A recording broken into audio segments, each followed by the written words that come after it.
சுகமற்று கிடந்தேன் பலனாய் வந்தீர், சுகமற்று கிடந்தேன் சுகமாய் வந்தீர். தகப்பனை போல் என்னை தோளில் சுமந்து உம் பிள்ளையாய் மாற்றி உயர்த்தி வைத்தீர்.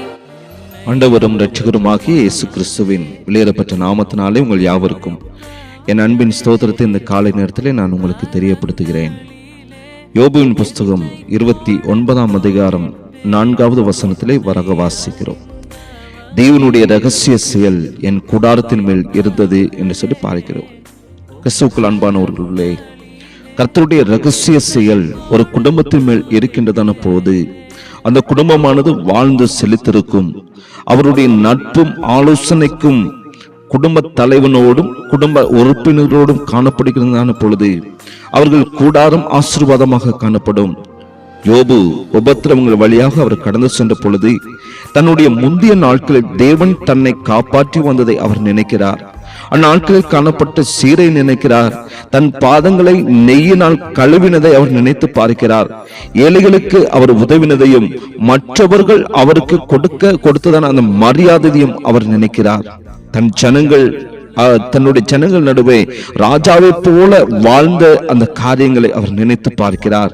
கர்த்தருடைய பிள்ளைகள் குடும்பங்களோடு கர்த்தருடைய ரகசிய செயல் காணப்பட வேண்டும். அவருடைய ஆலோசனைகள் நம்முடைய கூடாரத்தின் அங்கத்தினர்கள் ஒவ்வொருவரோடு மேலும் காணப்பட வேண்டும். அதுவே நாம் ஆசீர்வாதமாக வாழ்வதற்குரிய அந்த வழியாக காணப்படுகிறது.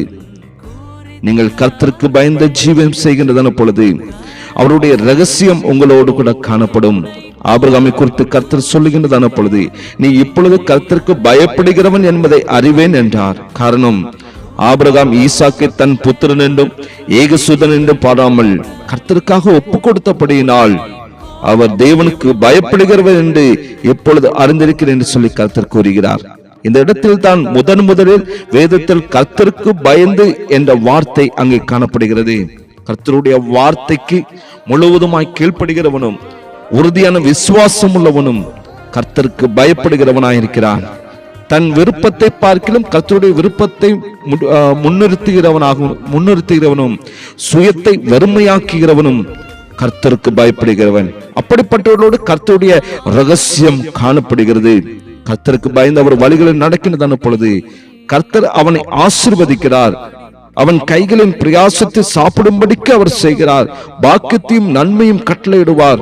மனைவி பிள்ளைகளையும் அவர் ஆசீர்வதிக்கிற தேவனாயிருக்கிறார்.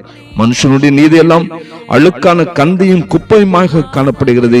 மனுஷன் தேவனுக்கு முன்பாக நீதிமானாய் இருப்பதப்படி என்று சொல்லி வேதம் அழகாக தெளிவுபடுத்தி காட்டுகிறது. ஆனால் இயேசுவின் ரத்தம் நம்மை நீதிமான்களாக மாற்றுகிறது. ஒவ்வொரு நாளும் நாம் அவருடைய இரத்தத்தினால் கழுவப்பட்டு சுத்திகரிக்கப்படும் போது கர்த்தர் நம்முடைய மீறுதல்களை அக்கிரமங்களை மன்னித்து நமக்கு இரக்கம் செய்வது மாத்திரமல்ல, பாவங்களிலிருந்து ஒரு ஜெயமுள்ள வாழ்க்கை செய்யவும் நமக்கு அவர் உதவி செய்கிற தேவனாக காணப்படுகிறார். அதுபோல இயேசுவின் நாமத்தின் மேல் நாம் வைக்கிற அந்த விசுவாசமும் நம்மை நீதிமானாக மாற்றுகிறது. அவர் நாமத்தின் மேல் விசுவாசமுள்ள அத்தனை பேரும் பிள்ளைகள் என்கிற அதிகாரத்தை கர்த்தர் கொடுக்கிறார். பிள்ளைகள் என்றால் தகப்பனுடைய அத்தனை ஆசீர்வாதங்களுக்கும் சுதந்திரவாளியாய் காணப்படுகிறோம். நீதிக்குரிய ஜீவியம் செய்கின்றதான பொழுது கர்த்தருடைய ரகசியம் உங்களோடு கூட காணப்படும். உங்கள் கூடாரம் ஆசீர்வாதமாக காணப்படும். ஜெபிக்கலாமா? நேசிக்கிற அன்பின் நல்ல தகப்பனே, இந்த நல்ல காலை வேளைக்காக நாங்கள் உமக்கு நன்றி செலுத்துகிற ஆண்டவரே. நீர் எங்களை காண்கிற தேவன் தகப்பனே, உம்முடைய அந்த ரகசிய செயலானது எங்கள் மீதும் எங்கள் குடும்பத்தின் மேலும் காணப்படும்படியாக அப்பா உம்முடைய திருப்பாதத்தில் எங்களை அர்ப்பணிக்கிறோம். அப்படிப்பட்ட ஒரு வாழ்க்கையை வாழ கர்த்தர் கிருபை செய்வீராக. யோபு அப்படிப்பட்ட வாழ்க்கையை வாழ்ந்தார் ஆண்டவரே.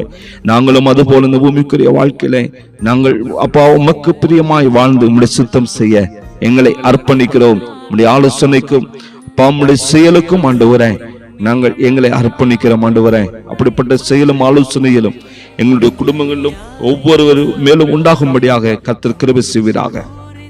நீரே வழி நடத்தும். இயேசுவின் நாமத்தில் ஜெபிக்கிறோம் நல்ல பிதாவே. ஆமென், ஆமென்.